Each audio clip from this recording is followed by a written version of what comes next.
Jaya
Mariyam ഈ ഭൂമിയിൽ ജാതയായി.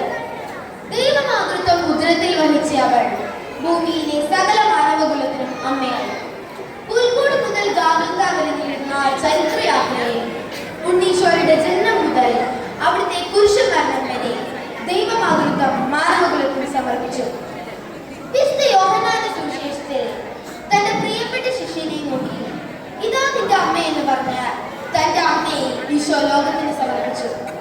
കുഞ്ഞുനാളിൽ നമ്മുടെ എല്ലാ ആവശ്യങ്ങളും അമ്മയോടാണല്ലോ പറയുന്നത്. അതുപോലെ നമ്മുടെ സ്വർഗീയ ആവശ്യങ്ങൾ സാധിച്ചു തരുന്നവളാണ് പരിശുദ്ധ കന്യാമറിയം.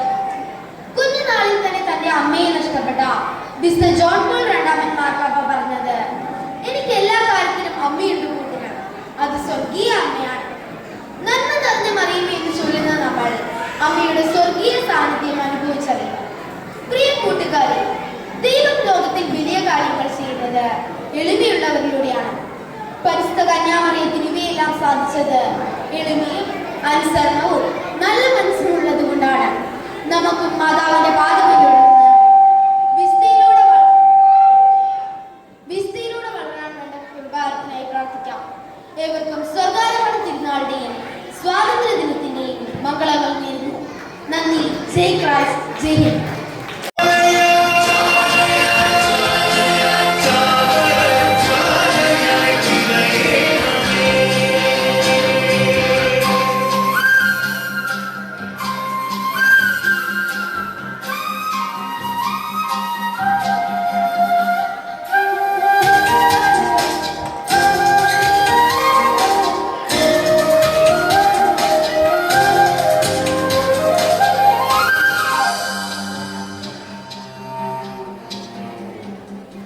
സംസ്കൃത കളരിയിൽ അച്ചുകൂടങ്ങളിൽ അറിവിന്റെ ആദ്യാലയം തുറന്നവൻ പുണ്യവാൻ.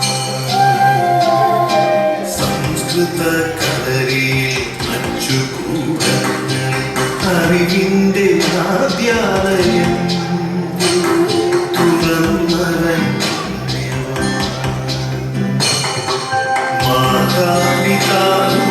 ദൈവമേ ചൊല്ലുവാൻ ജ്ഞാനഭക്തി കർമ്മവിധിയിൽ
എന്തെങ്കിലും ആകട്ടെ. ആ കുത്തങ്കെട്ടവന്മാരൊന്നും ഇതുവരെ എണീറ്റില്ലേ? മിക്കവാറും ബെഞ്ചിരിപ്പം കഴിഞ്ഞ് അച്ഛൻ പോയാലും അവരെ എഴുന്നേക്കും തോന്നണ്ട. അതെങ്ങനെയാ രാത്രി 2 മണി 3 മണി വരെ മൊബൈലും തോണ്ടി ഇപ്പല്ലേ?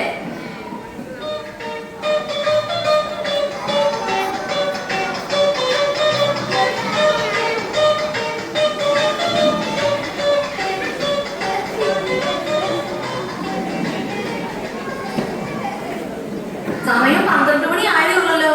സാറൊന്ന് നേരത്തെ ആണല്ലോ. വെറുതെ ഇവിടെ തലയും ചൊറിഞ്ഞോണ്ട് നിൽക്കാണ്ട് ബാക്കിയുള്ള എന്നെ കൂടെ എണീപ്പിക്കുക. എന്നിട്ട് പോയ മുറിയൊക്കെ വൃത്തിയാക്കിയിട്ട്. എടിയേ, നമ്മുടെ ബൈബിൾ എവിടെയാ? അത് ഉപയോഗിച്ചിട്ട് കുറെ തപ്പ എടുക്കണം.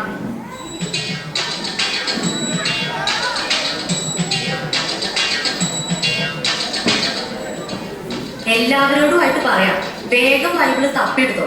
അച്ഛൻ വരുമ്പോ ഇവിടെ ബൈബിൾ ഇല്ലാന്ന് വന്നാൽ നാണക്കേടാ.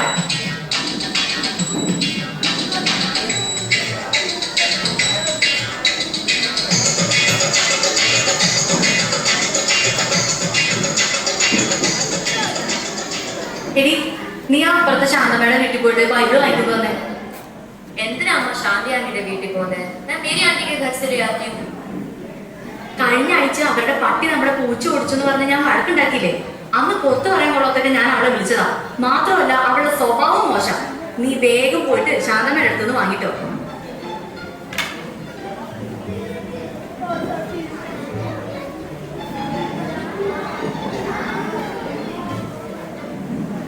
എവിടം വരെയായി കാര്യങ്ങളൊക്കെ? ആ, ഈ വരുന്നു. ആ, എന്നാ നടക്കട്ടെ. ആ, ആരോ കഥകൾ മുട്ടുന്നു. അച്ഛൻ വന്നു എന്നാ തോന്നുന്നേ.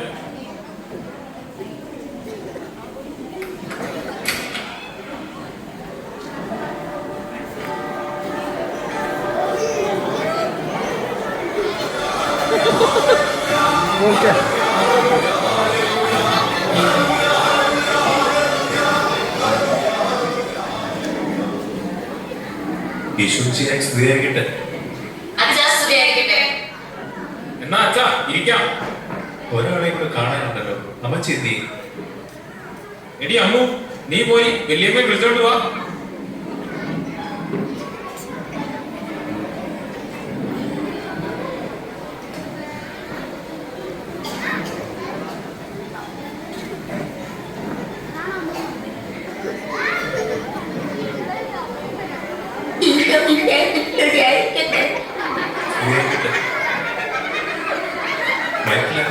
കുറച്ചു നാളായല്ലോ പള്ളിയിലേക്കൊക്കെ കണ്ടിട്ട്. ഒന്നും പറയണ്ട അച്ഛാ. ആകപ്പാട് ജോലി ഇല്ലാതെ കിട്ടുന്ന ഒരു ദിവസം ഞായറാഴ്ച. അന്ന് രാവിലെ പള്ളിയിൽ പോയ അര ദിവസം പോക്കാം. ഞായറാഴ്ച കുർബാന കടവുള്ളതാണെന്ന് അറിയില്ലേ? അച്ഛ, കടത്തിന്റെ കാര്യം പറഞ്ഞപ്പോഴാ അപ്പുറത്തെ വീട്ടിലെ മേരി ഞങ്ങളുടെ അടുത്തുനിന്ന് 1000 രൂപ കടം വാങ്ങിയിട്ട് ഇതുവരെ അവള് തിരിച്ചു തന്നിട്ടില്ല. എന്നും അവിടെ പോയി തെറി വിളിക്കാൻ എനിക്ക് വയ്യച്ച.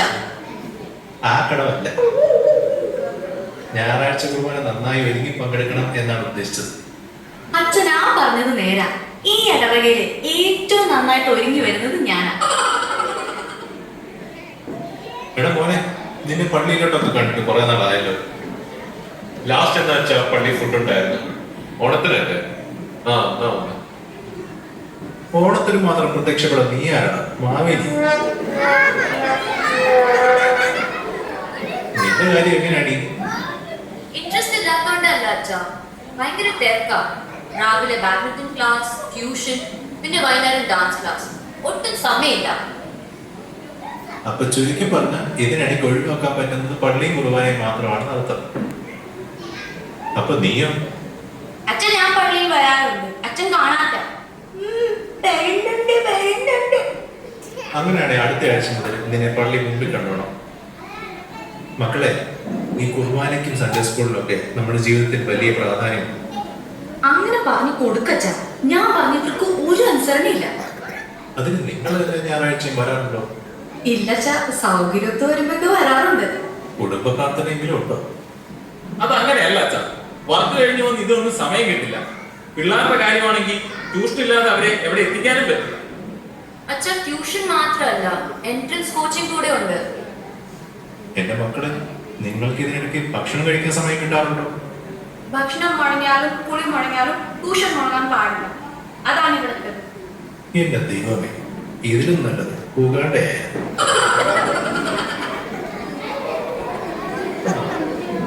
എന്നാ നമുക്കിനി പ്രാർത്ഥിക്കാം. എടാ മോനെ, നീ ആ ബൈബിൾ എടുത്ത് എഫേസോസ് 5:22 മുതൽ അത് വായിച്ചേ. ബൈബിളും